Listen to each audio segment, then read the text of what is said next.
نحمده ونصلي على رسوله الكريم اما بعد فاعوذ بالله من الشیطان الرجیم بسم اللہ الرحمن الرحیم۔ معزز سامعین و سامعات، السلام علیکم ورحمۃ اللہ وبرکاتہ۔ ماہ محرم الحرام کا چاند نظر آتے ہی لوگوں کے ذہنوں میں طرح طرح کے خیالات آنے شروع ہو جاتے ہیں۔ کچھ لوگ کہتے ہیں کہ محرم میں اگر غم نہ کیا جائے تو گنہگار ہوں گے۔ کچھ لوگ کہتے ہیں کہ محرم میں اگر تعزیہ نہ نکالا جائے تو گنہگار ہوں گے۔ اس طرح سے بہت ساری چیزیں لوگوں نے اپنے اندر پیدا کر رکھی ہیں۔ کچھ لوگ محرم کے کھچڑے پر اعتراض کرتے ہیں، کچھ لوگ محرم کے شربت پر اعتراض کرتے ہیں، کچھ لوگ کہتے ہیں کہ محرم کے مہینے میں مچھلی نہیں کھا سکتے، ساگ نہیں کھا سکتے، اور محرم میں ماتم بھی کیا کرتے ہیں، سینہ کو بھی کرتے ہیں، اپنے سینوں کو پیٹتے ہیں، تعزیہ نکالتے ہیں، ڈھول تاشے بجاتے ہیں۔ اس طرح سے بہت سارے خرافات کیے جاتے ہیں۔ میں آج ان سبھی کے متعلق آپ لوگوں سے بیان کروں گی تاکہ آپ لوگ ان چیزوں کے متعلق اگر غفلت میں ہیں تو آپ کو حقیقت معلوم ہو جائے۔ محرم کی 10ویں تاریخ کو جو لوگ کھچڑا بناتے ہیں، جو کھچڑا بنایا جاتا ہے، کیا یہ جائز ہے؟ اور اگر یہ جائز ہے تو یہ کہاں سے ثابت ہے؟ اس طرح کے سوال لوگوں کے ذہن میں پیدا ہوتے ہیں، اور کچھ شریر قسم کے لوگ جان بوجھ کر اس طرح کے سوال کرتے ہیں تاکہ مسلمانوں کو پریشان کیا جا سکے۔ اعلیٰ حضرت عظیم البرکت علیہ رحمت الرضوان سے پوچھا گیا کہ محرم کی 10ویں کو جو کھچڑا بنایا جاتا ہے وہ کہاں سے ثابت ہے؟ تو اعلیٰ حضرت نے اس سوال کے ہی مطابق اس شخص کو جواب دیا۔ آپ نے فرمایا کہ شادیوں میں جو پلاؤ اور بریانی بنائی جاتی ہے یہ جہاں سے ثابت ہے، کھچڑا بھی وہیں سے ثابت ہے۔ یعنی شریعت نے اس کو کوئی فرض یا واجب قرار نہیں دیا، اور لوگ اگر ایسا کرتے ہیں تو اس کے کرنے میں کوئی حرج بھی نہیں، اور علماء نے اسے جائز قرار دیا۔ ہاں، اگر کوئی یہ خیال کرے کہ اگر 10ویں محرم کو کھچڑا نہیں بنایا گیا تو گنہگار ہوں گے تو یہ سراسر غلط ہے۔ اس طرح کے خیال سے توبہ ضروری ہے۔ اگر آپ بناتے ہیں تو بھی کوئی حرج نہیں، اور اگر نہیں بناتے تو بھی کوئی حرج نہیں۔ اور حضرت نوح علیہ السلام کی کشتی جودی پہاڑ پر 10ویں محرم کے دن ہی رکی تھی، اور جب وہ کشتی 10ویں محرم کے دن پہاڑ پر رکی، مہینوں تک کشتی میں رہنے کی وجہ سے لوگوں کے پاس جو کھانے پینے کے سامان تھے وہ ختم ہو چکے تھے۔ تو جب وہ لوگ زمین پر اترے، حضرت نوح علیہ السلام نے دیکھا کہ زمین میں کوئی بھی چیز کھانے کے لائق نہیں، کیونکہ پانی کا سیلاب تھا، ہر ایک چیز بہہ کر نیست و نابود ہو چکی تھی۔ کشتی میں سوار جتنے بھی لوگ تھے ان لوگوں کے پاس جو بھی چیزیں کھانے کو بچی ہوئی تھی ان تمام چیزوں کو ملا کر ایک ساتھ پکایا گیا۔ اسی کو کہا جاتا ہے کہ محرم کا کھچڑا بنایا جائے۔ تو حضرت نوح علیہ السلام جب کشتی سے اترے تو 10ویں محرم کا دن تھا، اور 10ویں محرم کے دن حضرت نوح علیہ السلام نے لوگوں کے پاس جو کھانے کے سامان بچے ہوئے تھے اس میں کئی قسم کی دالیں بھی تھی، ان تمام کو ملا کر کے جو چیز پکائی اس کا نام کھچڑا رکھ دیا گیا، اور یہی 10ویں محرم کو بنایا جاتا ہے۔ لہٰذا اس کے بنانے میں کوئی حرج نہیں، اور اگر کوئی نہ بنائے تو اس پر بھی پکڑ نہیں۔ اور روح البیان میں بیان کیا گیا کہ جو شخص 10ویں محرم کو اپنے کھانے میں وسعت کرے اور اپنے اہل و عیال کے ساتھ غریبوں کے ساتھ کھانے میں وسعت کرے، یعنی اپنے گھر والوں کو بھی کھلائے اور غریبوں کو بھی کھلائے، تو پھر اللہ کی رحمت سے امید ہے کہ پورا سال اس کے رزق میں وسعت عطا فرما دے گا۔ تو اگر آپ اس امید کے ساتھ کہ اللہ ہمارے رزق کو وسیع کر دے تو آپ اگر لوگوں کو کھلاتے ہیں پلاتے ہیں تو اس میں کوئی حرج نہیں۔ حالانکہ ہمیں تو نبی کریم علیہ الصلوۃ والسلام نے حکم بھی دیا کہ 10ویں محرم کے دن یعنی عاشورہ کے دن اپنے بچوں پر، اپنے اہل و عیال پر خرچ کرنے میں کشادگی کرو، کیونکہ اس سے اللہ رب العزت تمہارے رزق میں کشادگی فرمائے گا۔ اسی طرح محرم میں شربت پلایا جاتا ہے، سبیلیں لگائی جاتی ہیں، اس میں بھی شرعاً کوئی حرج نہیں، کیونکہ امام حسین اور شہدائے کربلا کے ایصال ثواب کی نیت سے آپ اگر لوگوں کو شربت پلائیں تو میرا یہ یقین ہے کہ اس سے امام حسین ضرور خوش ہوں گے۔ اور کچھ لوگ اس پر بھی اعتراض کرتے ہیں کہ امام حسین کو تو بھوکے پیاسے شہید کیا گیا تھا اور تم خوشیاں مناتے ہو، تم شربت پلاتے ہو۔ تو میں کہنا چاہوں گی کہ حسین زندہ ہے، زندہ ہے، زندہ ہے، حسین زندہ ہے، زندہ ہے، زندہ ہے، شہید مر نہیں سکتا، حسین زندہ ہے۔ کیونکہ جب قرآن شہداء کو زندہ کہہ رہا ہے تو پھر ہم انہیں مردہ کیوں مانے اور مردہ مان کر غم کیوں کرے؟ اس بات کا تو غم ضرور ہے کہ امام حسین کربلا میں بے دردی کے ساتھ شہید کیے گئے، ان کے پورے گھرانے کو برباد کیا گیا، لیکن اس بات کی خوشی بھی ہے کہ امام حسین نے دین اسلام کا پرچم ہمیشہ کے لیے بلند کر دیا، سر کٹا دیا لیکن سر جھکایا نہیں، اور محبوب اپنے محب سے جا ملا۔ ہمیں ان چیزوں میں اعتدال سے کام لینا چاہیے، برابری سے کام لینا چاہیے، نہ ہی بالکل غم میں ڈوب جائیں اور سینہ پیٹیں، اور نہ ہی خوشیوں کے مارے ڈھول بجانا شروع کر دیں۔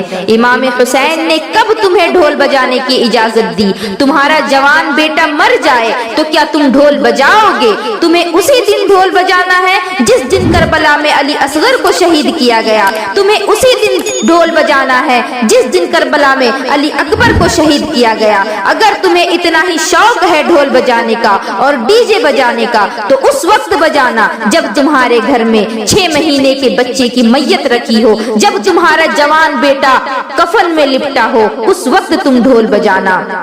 امام حسین کو ماننے والے 2 طرح کے لوگ ہیں، ایک تو امام حسین سے محبت کرنے والے، ایک فرقہ ایسا ہے کہ امام حسین کے غم میں حد سے بڑھ گیا، اور ایک فرقہ ایسا ہے جو شہادت حسین پر خوشیاں منانے میں حد سے بڑھ گیا۔ ایک نے اہل بیت کی شہادت کو تماشا بنا دیا، پورے سال ناچ گانا اور تماشا کرو، اور 1 محرم سے 10 محرم تک مسلمان بن جاؤ۔ یہ کہاں کا انصاف ہے؟ امام حسین کی شہادت کا تماشا لگاؤ۔